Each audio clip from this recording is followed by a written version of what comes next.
आनन्दमानन्दकरं प्रसन्नं ज्ञानस्वरूपं निजबोधरूपं योगीन्द्रमीड्यं भवरोगवैद्यं श्रीमद्गुरुं नित्यमहं नमामि। यस्याङ्घ्रिपङ्कजपरागपरप्रभावात्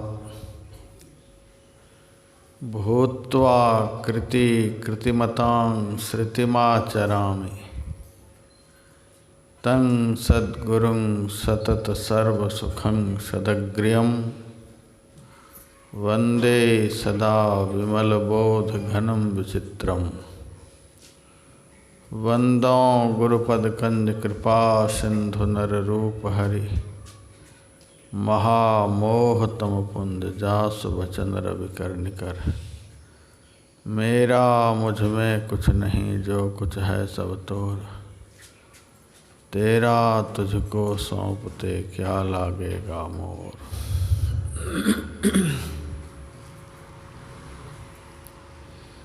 मंचस्थ सम्माननीय साधु समाज, मानव जीवन का सबसे महत्वपूर्ण कर्म करने हेतु पधारे हुए सत्संग प्रेमी सज्जन वृंद, माताओं तथा बहनों,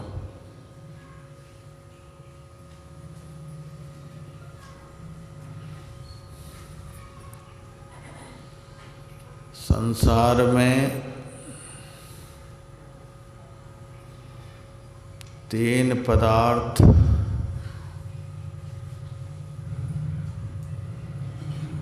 ईश्वर की कृपा से मिलते हैं।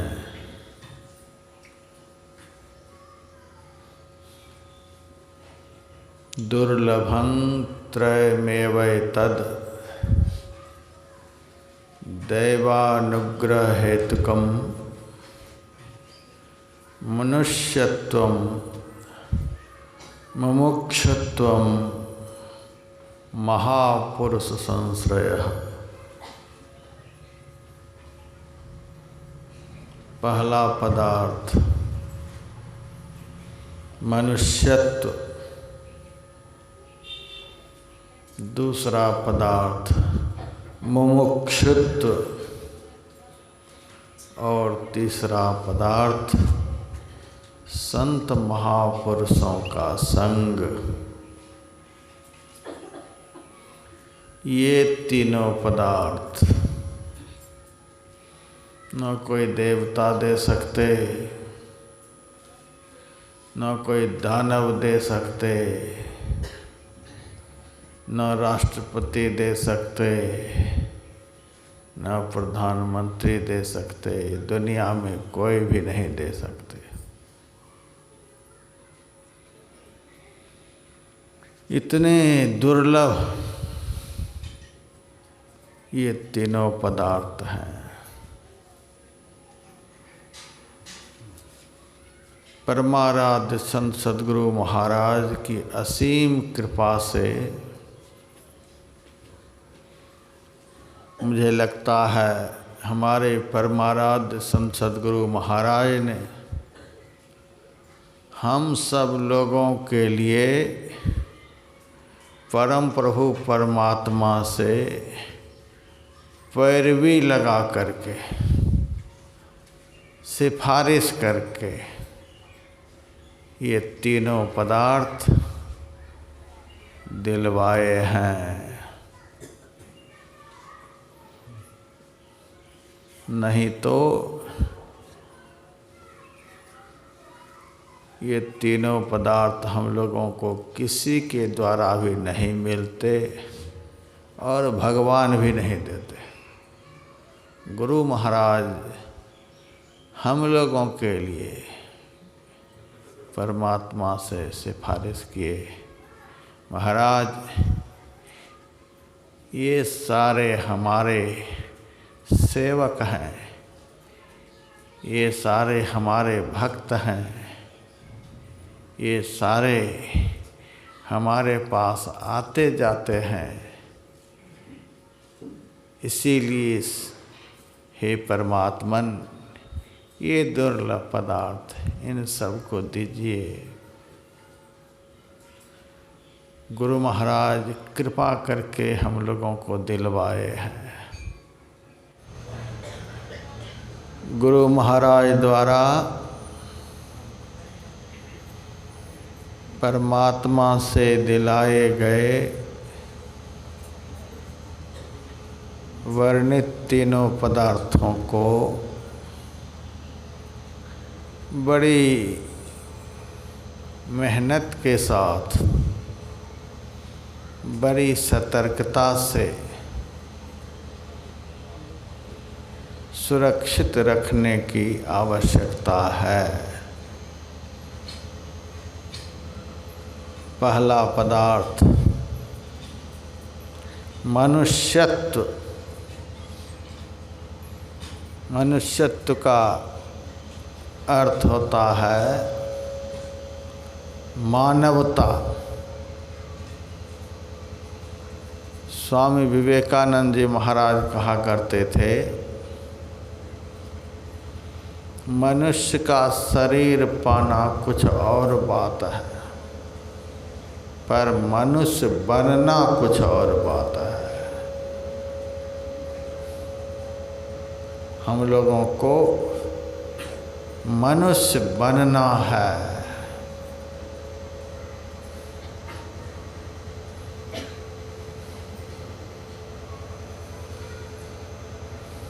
मनुष्य बनने के लिए क्या सब करना होगा?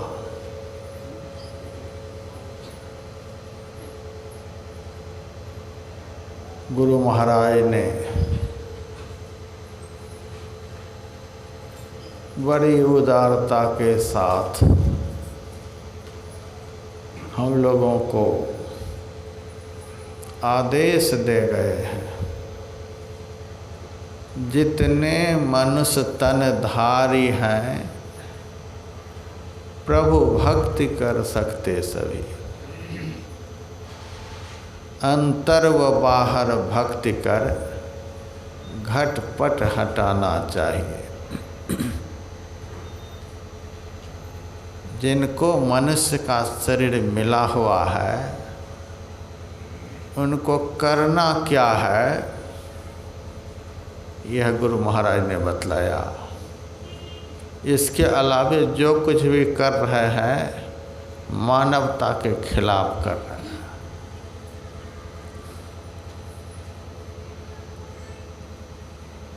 आप लोगों का अहो भाग्य है कि इस पूर्णिया जिला में जन्म हुआ है।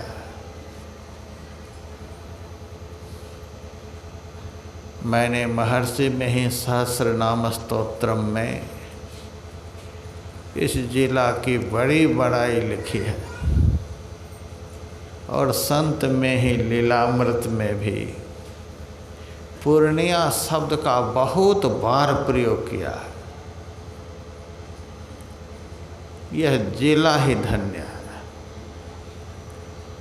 अभी आप लोगों ने पाठ में सुना था, सो कुल धन्य उमा सुनु जगत पूज्य सुपनीत, श्री रघुवीर परायणा जहि नर उपज विनीत। वह कुल धन्य है, संसार भर में पूजे जाने के योग्य है कि जिस कुल में परमात्मा के अनन्यतम भक्त पुरुष का जन्म होता है। जब भक्त के जन्म से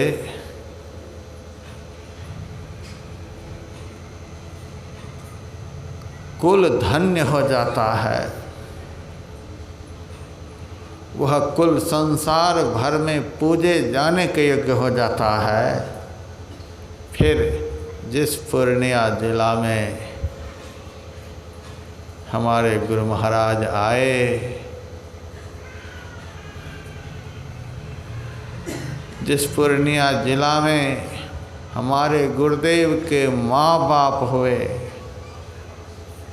और जिस पूर्णिया जिला में आप लोग हैं, वह पूर्णिया जिला कैसा धन्य हो सकता है, वर्णन से बाहर की बात है।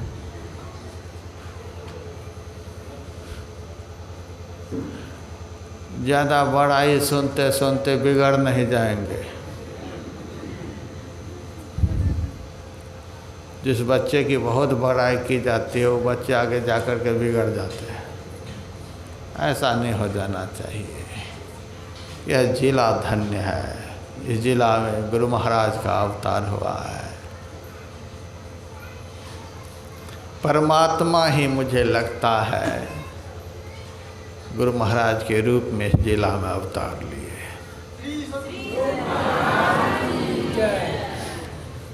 हमारे एक साधु सफ़ेद वस्त्र में कल मेरे से कहने के लिए आए, आलमनगर के वे साधु, बाबा एक बार आप पूर्णिया जिला स्कूल में जरूर पधारें। वह गुरु महाराज की वैराग्य भूमि है। उसी भूमि पर से गुरु महाराज को वैराग्य उत्पन्न हुआ था। उनकी ऐसी भावना, और हमने लिखा भी है लीलामृत में, और आप लोग भी जानते हैं। लेकिन मैं इतनी बात से ज़्यादा संतुष्ट नहीं होता हूँ। क्या गुरु महाराज को जिला स्कूल से ही वैराग्य हुआ था? नहीं नहीं, गुरु महाराज तो स्वयं वैराग्य के रूप में अवतार लिए थे।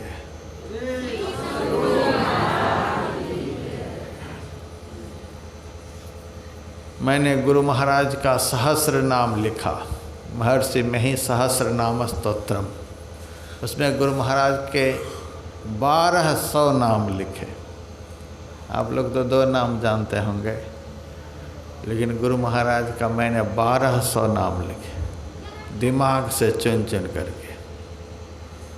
आप लोग उस पुस्तक को देख सकते हैं, संस्कृत में है, और आप लोगों के लिए मैंने उसका अर्थ भी लिख दिया। अलग अलग अर्थ लिखा है, हर नाम का अर्थ लिखा है। उन 1200 नामों में गुरु महाराज का एक नाम मैंने रखा, जात जटाधर। जात जटाधर, इसका क्या अर्थ हुआ? जन्म से ही जटा धारण करने वाले। लोग तो बरगद का दूध माथे में लगा करके जटा बनाते हैं। आप लोग तो ऐसी जगह पर रहते हैं जहाँ जटा वाले को नहीं के बराबर देखते होंगे। हम तो जटायु के बीच में ही रहते हैं। हरिद्वार ऋषिकेश ऐसी जगह आश्रम बना है, जटा पर जटा, शरीर के बराबर जटा, शरीर से भी बड़ी बड़ी जटा। बरगद के दूध बाल में लगा लगा करके लोग जटा बना लेते हैं। गुरु महाराज ने बरगद के दूध लगा करके जटा नहीं बनाए थे, माता के गर्भ से ही 7 जटा लेकर के आए थे। ऐसे वैराग्यवान सद्गुरु के हम लोग शिष्य हैं, जो माता के गर्भ से ही वैराग्य के चिन्ह लेकर के प्रकट हुए थे। जात जटाधर, जन्म से ही जटा धारण करने वाले। माँ ने बहुत प्रयास किया जटा सुलझाने का। दिन में माँ कंघी ले करके तेल लगा लगा करके जटा को सुलझा दिया करती थी। और रात में जब गुरु महाराज को अपने बगल में लिटाती थी और सवेरे जब माँ की नींद टूटती थी तो ज्यों के त्यों 7 जटा। क्या हम लोगों को गौरव नहीं होता है? इन दृश्य को देख करके, इस बात को सुन करके गुरु महाराज के प्रति गौरव नहीं होता है? हम कैसे गुरु के शिष्य हैं? ऐसे गुरु के शिष्य नहीं हैं जो यहाँ आकर के बने हैं। हम लोग ऐसे गुरु के शिष्य हैं जो वहाँ से बन करके आए हैं।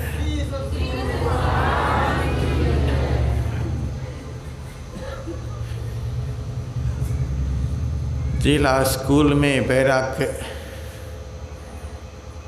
उनको उत्पन्न हुए। यह तो एक साधारण मानवीय लीला गुरु महाराज की थी। बिल्कुल यह मानवीय लीला। इस चौपाई को गाते गाते तो हम लोगों की जीभ घिस गई है। देह धरे कर फल यह भाई, भजिए राम सब काम बिहाई। इस चौपाई को गाते गाते तो जीभ घिस गई, लेकिन कहाँ वैराग्य होता है। गुरु महाराज परीक्षा पत्र पर यह चौपाई लिखे और लिख करके चल दिए, और चल करके इस चौपाई को अपने जीवन में चरितार्थ करके दुनिया को दिखला दिए।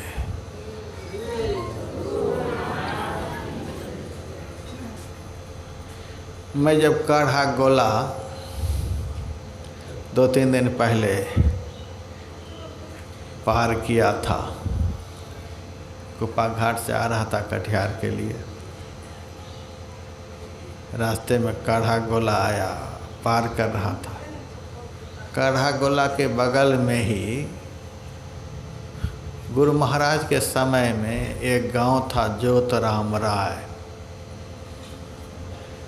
मैंने पता किया कि वह गांव अब है कि नहीं है।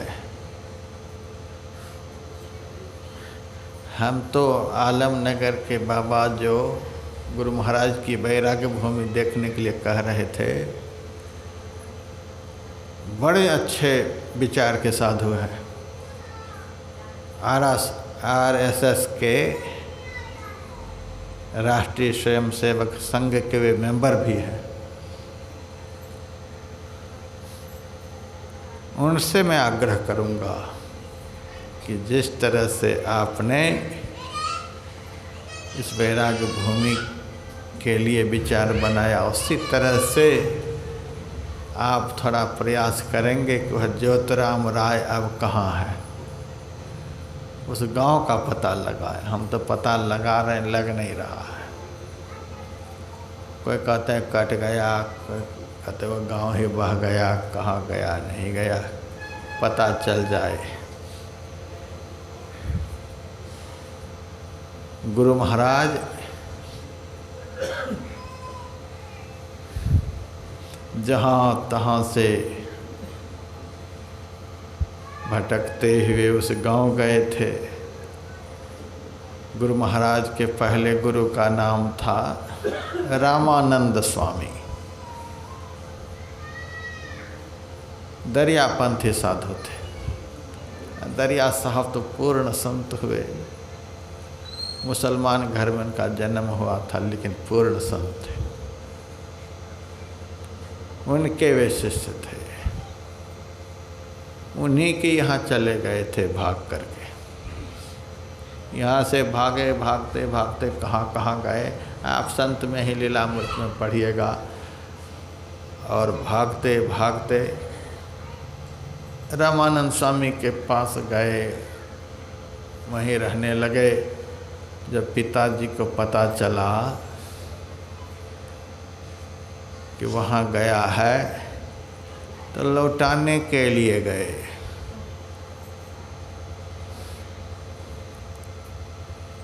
गुरु महाराज ने देखा कि पिताजी आए हैं, तो जैसा सम्मान होना चाहिए वैसा सम्मान किया। चरणों पर माथा रख करके प्रणाम किया, बड़ा स्वागत सत्कार किया। और पिताजी भी गुरु महाराज को हृदय से लगाए, बहुत रोने धोने लगे कि बेटा तुम्हारे बिना सारा संसार सोना हो गया, तुम्हारे बिना मन नहीं लगता, घर स्मशान के तुल्य मालूम पड़ता है। घर वापस चलने के लिए बहुत आग्रह किए,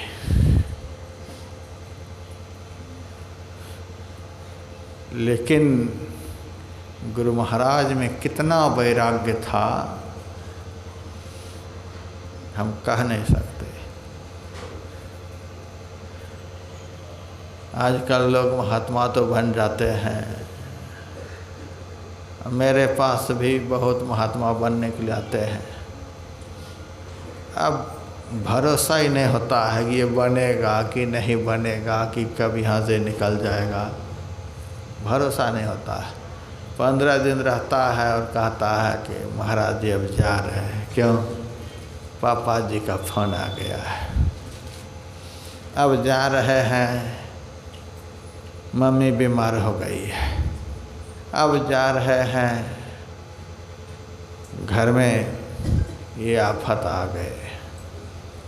एक से एक बहाना बना करके चले जाते हैं। गुरु महाराज के तो साक्षात पिताजी आए हुए थे और घर चलने के लिए कितना आग्रह कर रहे थे। तब उन्होंने कहा, पिताजी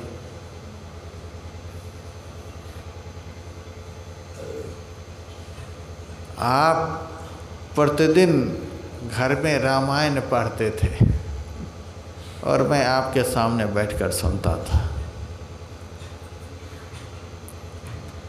उस रामायण में एक चौपाई है, देह धरे कर फली है भाई, भजे राम सब काम बिहाई। मनुष्य शरीर धारण करने का यही परम फल है कि समस्त कामनाओं को छोड़कर राम का भजन करना चाहिए। आप हमारे पिता हैं, आपसे हम प्रार्थना करते हैं कि जिस काम के लिए हम यहाँ आए हैं उस काम को पूरा करके समाज को दिखाएं। आप मुझे आशीर्वाद दीजिए, वह काम हम पूरा कर सकें। लोग तो बेटी की शादी कर लेते हैं तो कहते हैं काम पूरा हो गया, ये घर बना लेते हैं तो कहते हैं घर का काम पूरा हो गया, नौकरी के लिए प्रयास करते हैं, नौकरी मिल जाती है तो कहते हैं कि यह प्रयास मेरा पूरा हो गया। इलेक्शन में कोई जीत जाते हैं तो कहते हैं मेरा काम पूरा हो गया। दुनिया का सब काम पूरा होने पर भी यदि ईश्वर दर्शन नहीं हुआ तो सब काम अधूरा रह गया। और मानव तन पा करके भगवत भजन करते करते भगवत स्वरूप को प्राप्त कर लिए तो संसार का अधूरा काम भी उसी क्षण पूरा हो जाएगा। आप मुझे आशीर्वाद दें कि जिस काम के लिए हम कदम आगे बढ़ाए हैं उस काम को पूरा करके दिखाएं। और लाख प्रयास करने पर भी गुरु महाराज वापस नहीं लौटे। कितना वैराग्य गुरु महाराज में था। और हम क्या कह सकते हैं, जिला स्कूल में गुरु महाराज को वैराग्य उत्पन्न हुआ था। दरिया साहब की वाणी का पाठ होता था ज्योतिराम राय में। रामानंद स्वामी रोज उस पाठ को सुनते थे, गुरु महाराज भी वहाँ बैठकर सुनते थे और रामानंद स्वामी दरिया साहब की वाणी की व्याख्या भी करते थे। दरिया साहब की वाणी में सार शब्द की चर्चा होती थी। और कोई लोग सार शब्द के विषय में जाने नहीं जाने, संत मत के लोग तो जानते ही हैं। साधो शब्द साधना कीजय, यही शब्द से प्रकट भय सब सोई शब्द गही लीजय। यही शब्द से प्रकट भय सब, सारी सृष्टि जिस शब्द से निर्मित हुई है वही है सार शब्द। सृष्टि निर्माणार्थ परमात्मा से जो सबसे पहला शब्द प्रस्फुटित हुआ है उसी शब्द को कहते हैं सार शब्द। और उस सार शब्द में, उसी एक शब्द में जिस भाग्यवान भजनीक पुरुष की सूरत लग जाती है, तो गुरु महाराज ने पदावली में लिखा सार शब्द ध्वनि संग। उस सार शब्द का संग जब सूरत पकड़ लेती है तो सूरत कहाँ चली जाती है? अकह में लीनी, जिसके विषय में हम कह नहीं सकते। जाका नाम अकहुआ भाई, ताको कहा रमैनी गाई। जिसके विषय में कह नहीं सकते वे कौन है? गुरु महाराज ने फिर पदावली में लिखा वो कौन है? प्रभु वर्णन में आवे नाही, अकथ अनामी अहै सब माही।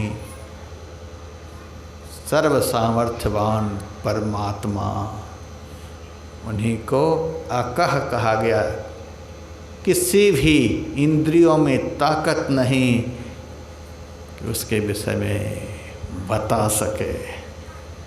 सूरत हो अकह में लीनी। सार शब्द परमात्मा से प्रस्फुटित शब्द है।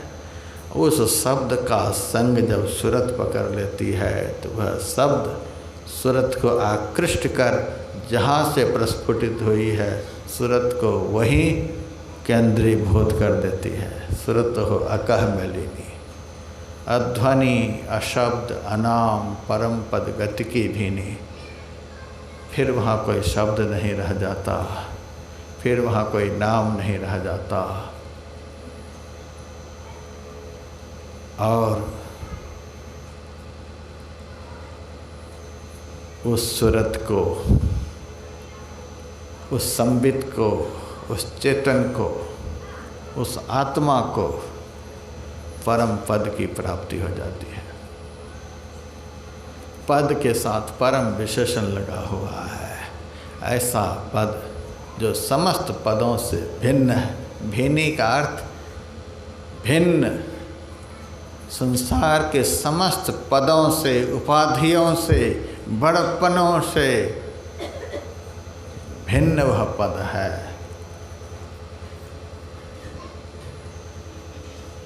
संसार के समस्त पदों में द्वंद्व लगा हुआ है, द्वैत लगा हुआ है। समस्त पदों में आना जाना लगा हुआ है। गुरु महाराज कहते हैं द्वंद्व द्वैत सौ रहित सो प्रभु पद पाई के, अरे हारे में ही सूरत न लौटे बहुरिन जन्मय आई के। ऐसा है सार शब्द, यानी आंतरिक साधना की अंतिम प्रक्रिया, अंतर जगत की अंतिम साधना सार शब्द की साधना है। जब दरिया साहब की वाणी में गुरु महाराज सार शब्द की चर्चा सुनते थे तो अपने गुरु रामानंद स्वामी से जाकर के पूछते थे, महाराज जी आज पाठ में सार शब्द की चर्चा हुई है और दरिया साहब ने कहा बिना सार शब्द को सुने कोई परम पद को प्राप्त नहीं कर सकता, किसी को परमात्मा का दर्शन नहीं हो सकता। तो सार शब्द गुरुदेव क्या है, वह शब्द कैसे पकड़ा जाता है? अब गुरु जी को लगे ये छोटा सा लड़का, ये 19 साल का लड़का कहाँ की बात करता है, इनको तो जाप के विषय में पूछना चाहिए, त्राटक ध्यान के विषय में पूछना चाहिए, सत्संग की महिमा पूछनी चाहिए। ये कहाँ की बात करता है? गुरु को बड़ा अटपटा लगता है, ये लड़का कहाँ की बात करता है? झाड़ फटकार करके भगा दे, भाग यहाँ से, जा पूजा पाठ कर, आश्रम की सेवा कर। अभी तो यहाँ करके कदम ही रखा है, सार शब्द की बात करता है। गुरु महाराज के मन में संतोष नहीं हो। आप समझिए इस बात को। 19 साल की उम्र गुरु महाराज की, और खोज क्या है? सार शब्द की। सार शब्द के विषय में पूछते थे। आप पढ़िए गुरु महाराज के जीवन चरित्र को। न बिंदु ध्यान के विषय में पूछते थे, न नाद ध्यान के विषय। सार शब्द, अंतिम साधना की बात। ऐसे महाभक्त को हम क्या कह सकते हैं कि यहाँ आकर के वैराग उत्पन्न हुआ है? कदापि नहीं। ये तो जन्म जन्म के वैरागी है। जन्म जन्म के वैरागी गुरु महाराज। आपको मैं दूसरा उदाहरण देता हूँ। जब गुरु महाराज धीरजलाल गुप्त से 3 महीने तक संत मत की बात को सुने समझे, तब गुरु महाराज के अंदर संत मत में दीक्षा लेने की इच्छा हुई और उन्होंने, गुरु महाराज ने धीरजलाल गुप्त से आग्रह किया, आप मुझे दीक्षा दे दीजिए। धीरजलाल गुप्त को भी ताज्जुब होता था।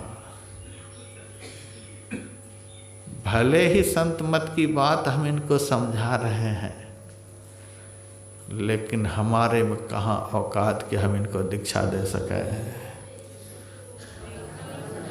हिम्मत नहीं हुई इनको दीक्षा देने की। उनको लग रहा था ये तो बिहार के सत्संगी भाई बहनों को संत मत समझाने के लिए सब लीला कर रहे हैं। इनको क्या समझने के लिए बाकी है। हिम्मत नहीं होती थी हम इनको दीक्षा बतला दें। लाख प्रयास किए लेकिन उन्होंने दीक्षा नहीं दी। और गुरु महाराज बारंबार आग्रह करे, आप हमको दीक्षा दे दीजिए, आप हमको दीक्षा दे दीजिए। हम तो चाहते हैं हमको संत मत का ज्ञान एक कुत्ता भी बतला दे तो हम स्वीकार करने के लिए तैयार है। जीवनी में लिखा हुआ है।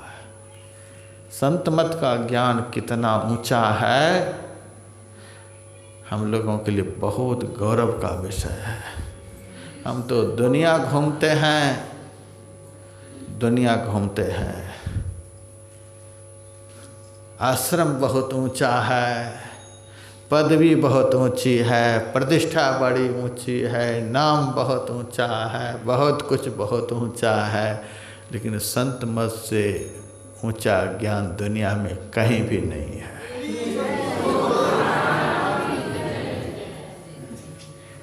यह ज्ञान कुत्ता से भी प्राप्त हो जाए तो प्राप्त करने वाला ब्रह्मा से भी बड़ा बन जाएगा।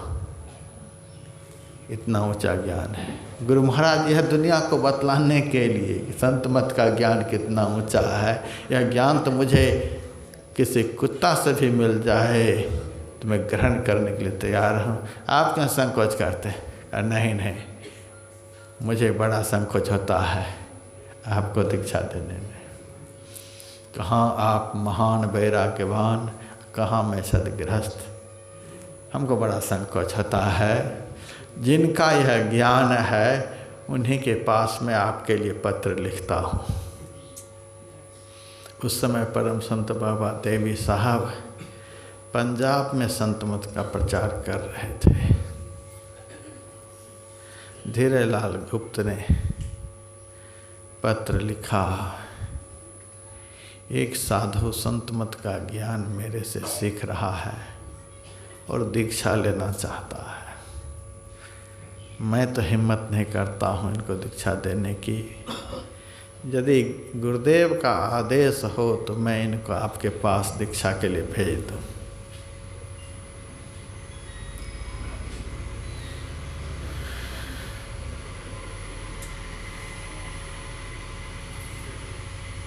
तो बाबा साहब के पास पत्र लिख दिए।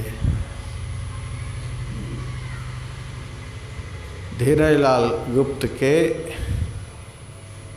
गुरु भाई थे रामदास। वे बाबा साहब के साथ में रह करके पाठ करते थे। बहुत सुंदर गुरुमुखी का पाठ करते थे। वे भी गुरु महाराज को जानते थे, बहुत बातचीत हुई थी। आप पढ़िए। जब पत्र वहाँ पहुँचा तो रामदास ने बाबा साहब से कहा कि आप इनको अपने पास बुला लीजिए, दीक्षा दे दीजिए। क्या नाम बताया? बाबा साहब ने गुरु महाराज के लिए पूछा, क्या नाम बताया उनका? कहा मेहीलाल दास। गुरु महाराज का नाम सुनकर बाबा साहब चुप हो गए और कह दिया, उनको अभी यहाँ मत बुलाओ। मैं जब विजयादशमी में मायागंज मोहल्ला जाऊंगा तब वह मेरे से मुलाकात करने के लिए आएगा। इतनी बात कह करके चुप हो गए। फिर दूसरे दिन बाबा साहब स्वयं बोले, अरे तूने किस मेहीलाल दास का नाम लिया? जब से तूने उनका नाम लिया है तब से उनकी शकल मेरे आँखों के सामने घूमते रहता है। पढ़िए गुरु महाराज का जीवन चरित्र। जब से उनका नाम लिया है तभी से उनकी शकल, उनका रूप मेरे सामने घूमता है। मेरा मन उनसे मिलने के लिए आह्लादित होता है। उनसे कह देना कि अभी जा कर के मायागंज में राजेंद्र सिंह जी से दीक्षा ले ले और विजयादशमी में मेरे दर्शन करने के लिए मायागंज आए।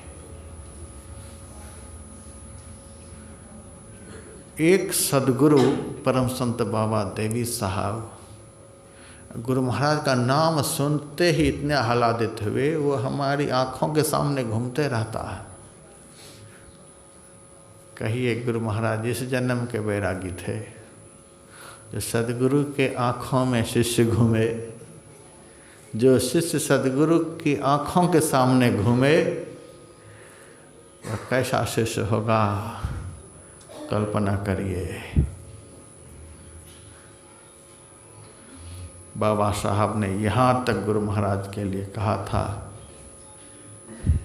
लाला तुमको रोटी मिले चाहे नहीं मिले, लेकिन तुम्हारी बराबरी का इस मजहब में दूसरा कोई नहीं हो सकता।